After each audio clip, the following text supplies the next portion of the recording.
Good day students, and welcome to today's lockdown lesson for personal training in 6, and we are now going to look at part 2 of module 5 on evaluation. Nou daar is gister so 'n paar van julle wat vir my gesê het dat julle steeds bietjie sukkel met die konsep van evaluering, and I wanted to quickly just stand still talking about the concept again and then why we do it. So wat is evaluering? Evaluering is maar net om te kan bepaal of leerdoelwitte tydens die kursus bereik is en of die kursus suksesvol was. Okay, en ons doen evaluering vir 3 hoofredes. We normally do evaluation of training for 3 main reasons. The one is to determine whether learning objectives have been reached. Het ons die leerdoelwitte bereik, al dan nou nie.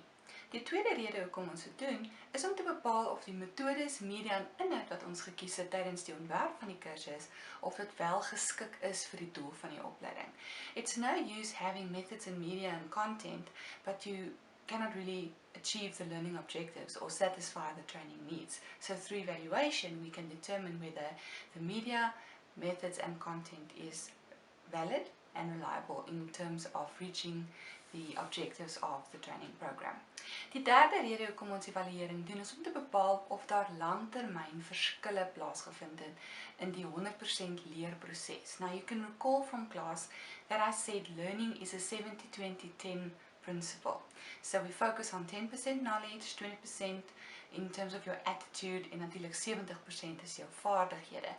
En dit kan 'n mens eintlik eers oor die langtermyn doen. So sometimes after a training course have been completed, we do evaluation 6 months later or even a year later to determine whether there's actually been a change in the individual's knowledge, behavior or their skills. Dit is baie maklik om direk na 'n opleidingssessie te sê ja, ek het baie geleer en ek het hierdie houdings aangepas ensovoorts, but the proof is in the pudding when it comes to long-term implementation of those skills.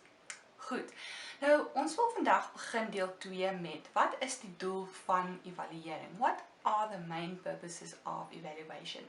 And the textbook on page 44 gives us 3 main purposes. And the first one is as a way of feedback. Feedback to the individual learners, whether they are on track with them in terms of their progress, ook terugvoering aan die opleier om te kan bepaal of hulle wel slaag in die doel om leerdoelwitte te bereik. Dan die volgende doel is om beheer toe te pas. We want to implement control over training and development in the business. En dit kan ons net doen deur middel van evaluering. Is daar 'n sekere standaard en het ons die standaard bereik deur middel van ons opleiding? So through controlling training and interventions and through evaluating whether we have actually reached training objectives, we will be able to determine whether the course has been successful or not and whether there has been an impact on the business as a whole. The third purpose of evaluation is research. Now, every time we ask ourselves the question why or what or how, we are actually doing research. En navorsing is van ons inligting inwin oor 'n spesifieke onderwerp.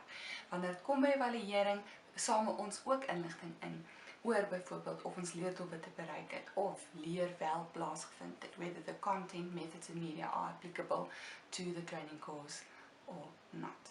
Okay, so that's the 3 purposes. We want to give feedback, we want to control, and we want to do research. Goed. Nou, daar is 2 hoofstrategieë vir evaluering. 2 main strategies. And the first one is the systems approach. And this one you should be familiar with by now. Everything in life is a typical system with certain inputs, process and outputs. Okay, so as alles het 'n inset, dan is daar 'n proses en dan kry ons 'n spesifieke uitset. And then we have this feedback curve right at the bottom. Now, training and development, and particularly evaluation, is exactly the same. Wat is ons insette? Dis ons leerdoelwitte. Okay, ons leerdoelwitte is ons insette tot die proses, then training takes place, and then the output will be whether learning has actually taken place. Okay, het ons die leerdoelwitte bereik, al dan nou nie. En ons gebruik evaluering tydens die uitsetfase. Okay, so by implementing the systems approach, we can clearly see what the objectives are, how we go through the process, and then what the outputs are and whether we've actually reached these objectives by conducting evaluation. En natuurlik daardie baie belangrike terugvoering loop. So if the learning objectives have not been satisfied, if learning did not take place, then we have to feed back into the system and restart the design of the training program. Okay, so ons kan die systeembenadering dus ook gebruik om evaluering toe te pas. Die ander vorm van strategie, of die ander strategie wat ons kan gebruik vir evaluering, is wat bekend staan as bestuur deur doelwitte, management by objectives. And this is also a strategy that's quite familiar to you by now, where we focus on setting objectives for a specific period of time, and at the end of this period, we evaluate whether those objectives have been reached by comparing it to the standard that have been set. And bestuur deur doelwitte is ook 'n vorm van 'n proses. Aan die begin van die jaar sit ons doelwitte daar, dan is daar deurlopende evaluering wat plaasvind. That's the formative assessment that takes place. Then there's coaching and mid-year review, en dan heel aan die einde van die proses doen ons 'n formele prestasie evaluering. And the same principle can be applied to training and development as well. Goed, so evaluering is regtig 'n proses wat 'n mens moet volg. Dit is nie net van, jy het 'n opleidingsbehoefte, jy doen training en jy sê, okay, ons is nou klaar nie. Ons moet kan bepaal of leer wel plaasgevind het, en ons kan altyd een van hierdie twee strategieë toepas. Nou goed, ons gaan daar stop met hierdie les. I want you to go back to the textbook and especially focus on these two strategies. Ek het nie alles met julle deurgegaan nie, ek het dit vir julle verduidelik as konsepte. You need to go and put the meat to the fishbone. Goed, so dis baie bekende inligting waarmee julle reeds bekend is, so ek glo julle sal okay wees. In môre se deel 3 gaan ons kyk na vlakke van evaluering, and then we'll also look at developing evaluation instruments. Until then,